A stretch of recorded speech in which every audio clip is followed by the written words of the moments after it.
when we talk about games, I actually think it's really important to first talk about language.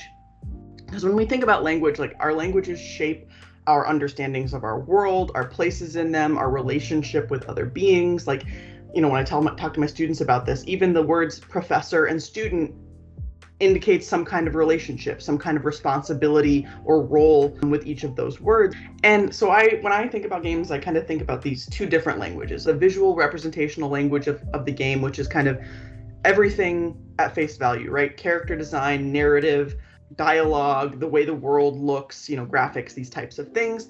And then underneath the surface, there's the mechanical coded language of the game, the bones of the game, which I think sometimes when we play, we take for granted, right? Because we're not really seeing it. It's like the laws of nature, like physics or whatever, or gravity. It is just happening all of the time.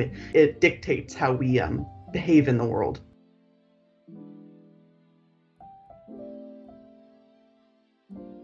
And I think a good demonstration of this, to break this down, is this game called The Marriage. This game came out in 2006. It was made by Rod Humble. It was kind of the beginning of the art games scene. It's very simple. It has this title screen that says The Marriage, and then it's just a blue square, a pink square, and varying green, white, and black circles. There's no dialogue, narrative, sound, nothing. And when you play the game, if the blue square and the pink square touch, the pink square gets bigger and brighter, and the blue square gets smaller and more fades in color. If the blue square touches a green circle, it gets bigger and brighter. And if the pink square is away from the blue square for too long, it will get smaller and it will fade in color. And so when I teach this to my students and I have them play this, and I'm like, what does this game mean? What is it about? And they come away with this narrative about, like, it's about a traditional heterosexual relationship that is toxic, and the blue square is the man and the pink square is the woman, and she takes away from him and he goes out and gets money, and that's how he thrives and brings it back to the home. All of this stuff from a game that has no dialogue, narrative, sound, anything. It's just colored shapes on a screen, right? So that's what they're getting from the visual representational language of this game, but that's what's also happening underneath the surface. So if you look at line 64 of the code, it says female life increase on kiss, and that's what it's called when the squares touch, and it grows, the pink square will grow by a factor of 0.15. And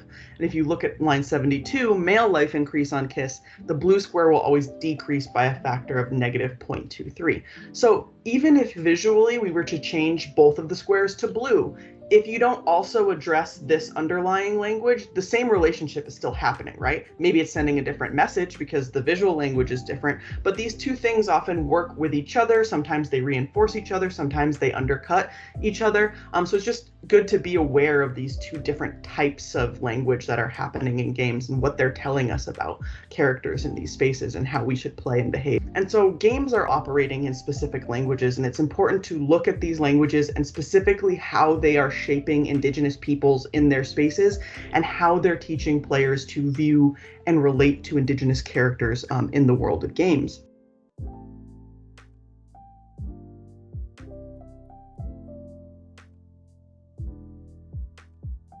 So I want to start with Custer's Revenge, which is heavy and unfortunate to look at and talk about, but it is really important. So this game came out in 1982 on the Atari 2600 from Mystique, and it was under their Swedish erotica series, which is like their adult games. And if you look at the original packaging of the game, it kind of markets itself as this like sexy Western. It has taglines like, "Remember, revenge is sweet. Every time Custer scores, he comes up smiling and right back for more. The higher the score, the more challenging the game action gets."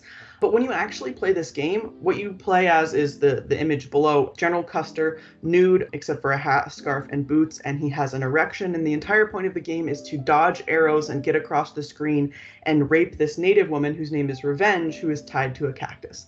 It's the entirety of the gameplay. It just gets more difficult as you continue to play. And so this first representation of Native Americans in video games immediately establishes a narrative of violence about Indigenous people in games.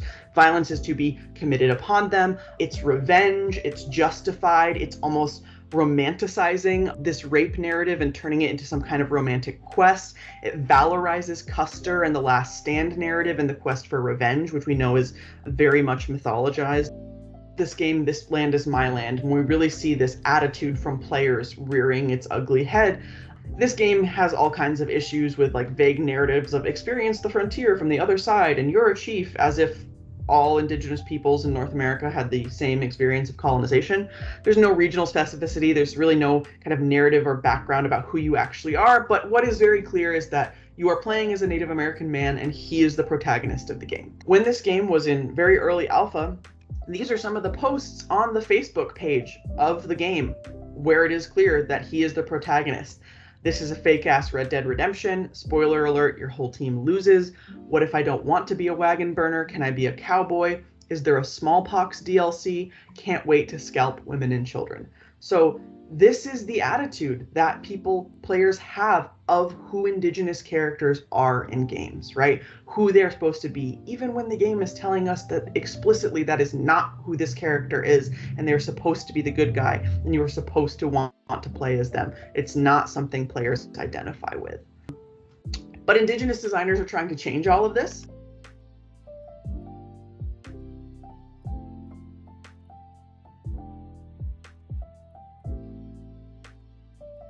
So a good example of some of these is Never Alone.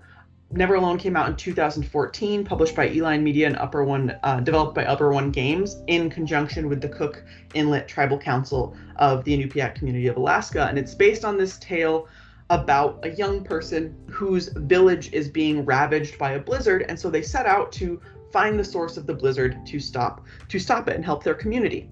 And this game was completely derived from community desire to engage the youth in their culture, to make something lasting, to invest in something that they saw would give kind of futurity to their community and their culture. And it does this really amazing thing of, it's a puzzle platformer, but it also uses these interspersing of play and documentary style clips called cultural insights, which directly teach you about the community and the culture that you are playing in and with.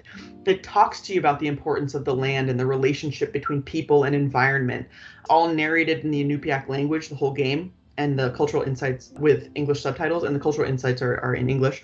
And, you know, it talks to you about the relationship with the land, and that actually manifests in play. So if you don't pay attention to the snow and the way the wind is blowing the snow, you won't be able to make certain jumps, right? You need to be using that and working in conjunction with the land, with the fox that helps Nuna, with the different spirits.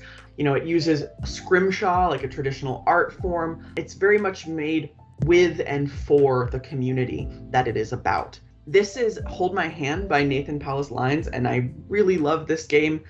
This is an example of the different ways in which Indigenous designers are designing and what they're trying to get out of their mechanics. So you play these as these two little polygonal characters who have to hold hands to traverse these puzzles. But what is unique about this game is that it is a two-player game, but the controls are mapped onto one controller. It's split in half. So it's actually like you're holding hands with the person you're playing with, right? You're sharing this controller, standing right next to each other. You have to talk to each other. You have to cooperate. You have to form some kind of relationship to succeed. It is co-op in the truest sense. And a lot of co-op games now are not this, right? They're not promoting relationship building and communication and friendship. They're often very competitive and sometimes very toxic spaces. But this is inherently not that.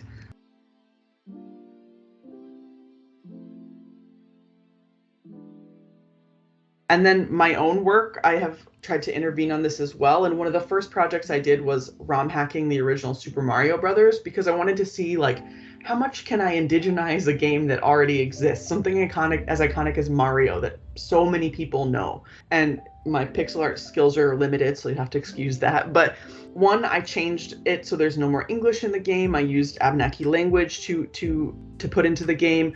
I changed Mario to Gluskabe, who's a figure in a lot of our stories. Instead of Bowser, it's Melsum, the wolf. So now there's no more Goombas. There's wolf prints. So it's like you're tracking, and when you jump on them, they don't like squish and die. They just kind of cartwheel off the screen in a cute way. The one-up mushrooms are acorns, a staple food item. All of these different things to see how much you can actually do with a game that already exists. And I actually ran a workshop with some Indigenous youth doing this as well. And it was amazing to see that in the span of an hour, a lot of them had put their own languages in the game, which is probably the first time it's ever been in a video game, right? And that's incredibly powerful for them to see that reflected in a video game in something so iconic, and that they did it themselves. And so that is all I have for you, Leonie. Thank you.